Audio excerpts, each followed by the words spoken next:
పిడికిలెత్తరో జననం జన అజ్ఞానం తొలుచుట కొరకో నా దైవీమని గుండెత్తి నినదించాలో పడుగు బహుజనులంతా ఏకమవ్వాలో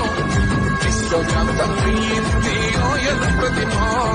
నీవెంతో కరిగిపోతూ నిలిచిన జన్మ అడుగడుగున జాతి కొరకు కోరిన వాడు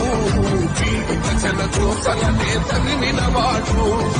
ఎంతమంది ఎందుకునలు జైవించెందా ఎవరో ఒక్కరు దిగితే ఉండదు అంతా మనమందరం ఒక్కటి అయితే విజయం రాగా జై భీం జనకుండె నినాదం అందరం ఒకటై గెలవాలి సమాజం జై భీం ఒక యుద్ధ నినాదం అందరి కోసం గది కోరు ప్రవాహం